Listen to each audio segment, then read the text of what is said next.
Good day and welcome back to my channel. Today is going to be the support class fleet video.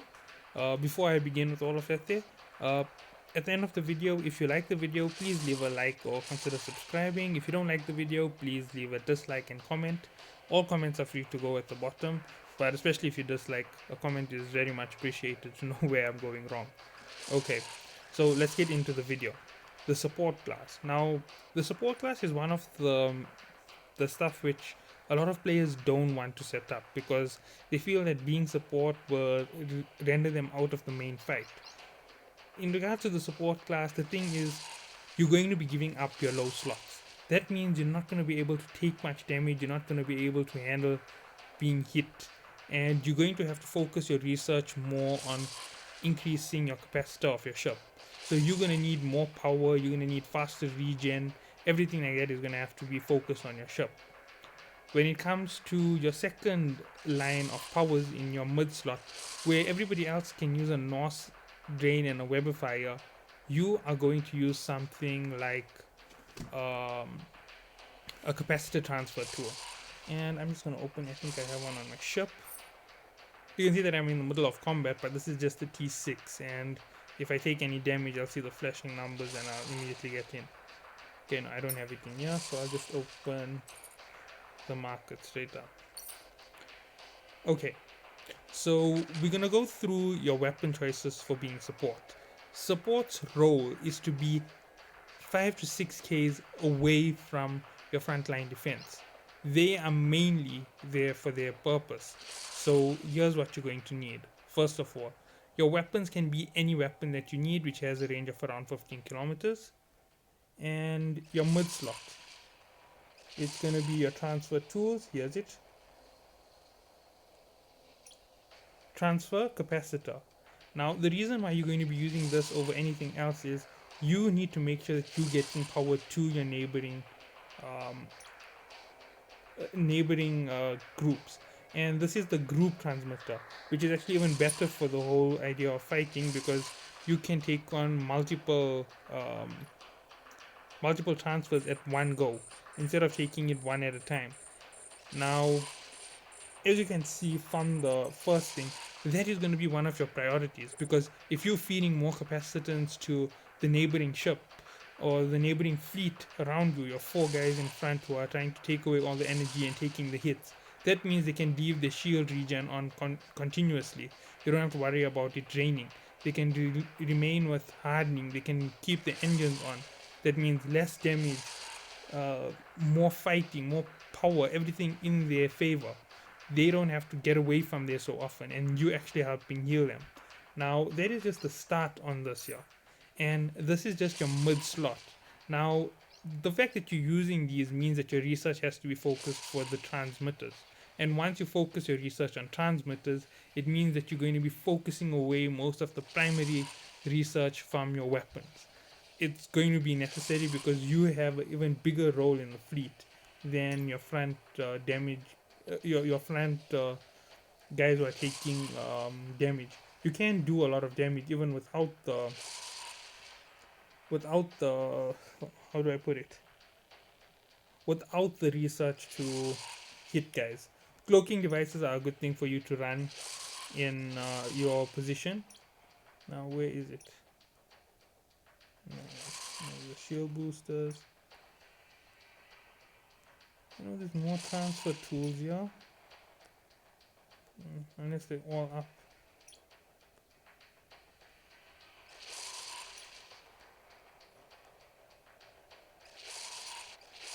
Now you're increasing your own capacitor.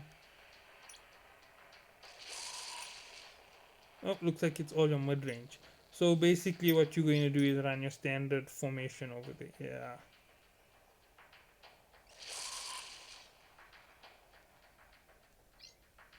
Unless it's not available today in the shop. Okay, well, I do think I have some inside my inventory, inside my main base at the moment. So I'm just gonna go in there straight from here and see what I can look at. Now you get two things when it comes to your support class. You can use rebuilding of the armor, that means armor transfer. So you can rebuild your own armor and transfer. So that means you're going to have a rebuild tool at the bottom to rebuild your armor all the time. So you take damage in place of others. And you can have a shield regen tool, which a shield transfer tool, which is going to transfer your shield to your neighboring fleets. Obviously, you're going to choose one of the two. That's how come you have two in that row. Here's the transfer tools. I have two of them here. Let's see, what slot does it use?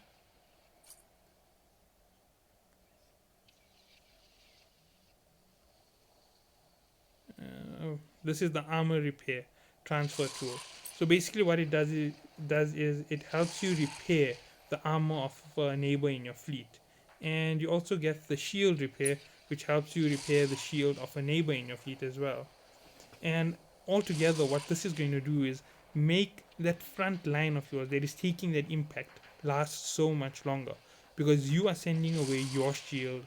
You're taking in extra damage, obviously, because you're transferring away your own shield, but you can heal your shield and you can heal their capacitance.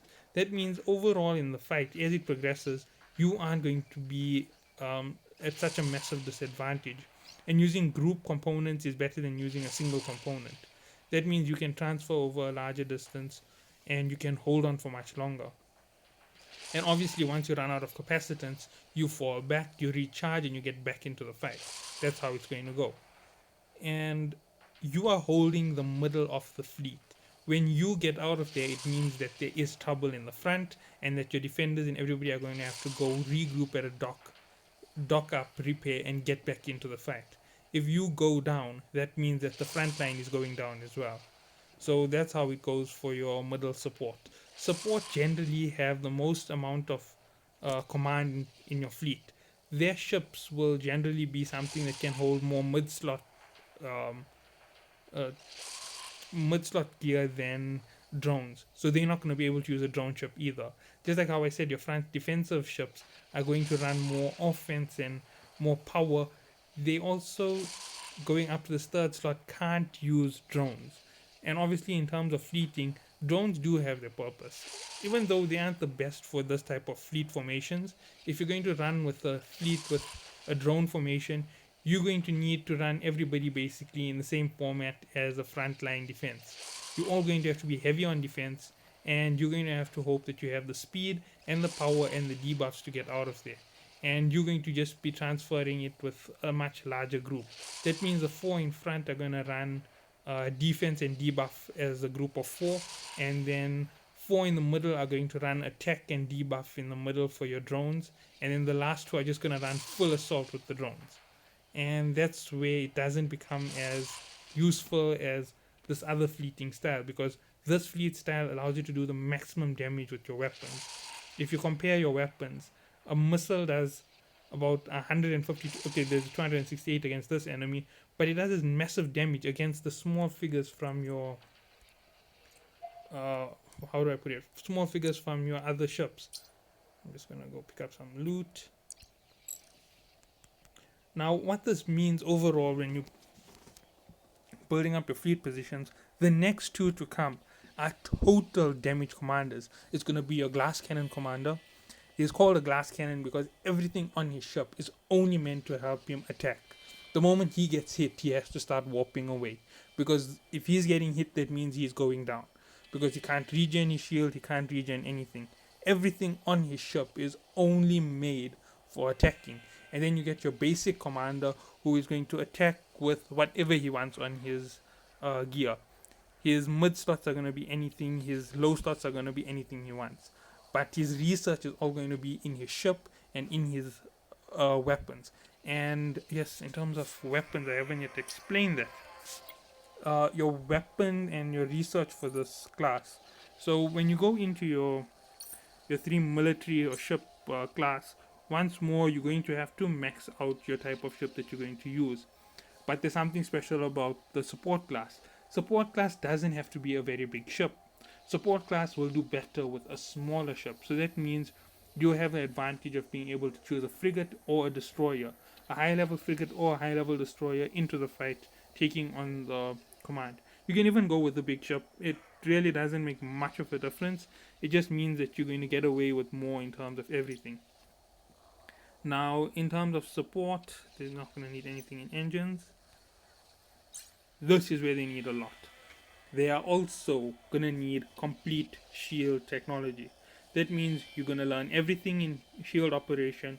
You don't have to learn hardening, but you're going to need remote shield operation. You're going to need that complete class learned. In armor, you're going to need the exact same thing. Armor operation and armor remote operation complete. Then your defense, you're going to have to max it out for the ship that you are using. Without max defense, you don't have a chance of lasting in a fight as long as you normally would. And I'm just going on, let's see, electronic warfare. You're going to need this as well. This is what's helping you to control your capacitor. You're going to need this maxed out because your job in that entire fleet is so much heavier than everyone else. You need more power in your ship than anybody else. Electronic warfare doesn't mean a thing to you. Target management, yes, this you can have, but it doesn't make much of a difference to you. Weapons, basics, just like everybody else. You focus on your basics for your weapons. Your weapon class is going to be decided as you choose here, and it's going to make up the majority of your choice. Now, what does this mean for your overall gameplay? It means that you aren't going to focus on anything special besides what you have already started on and what you have already started to develop. So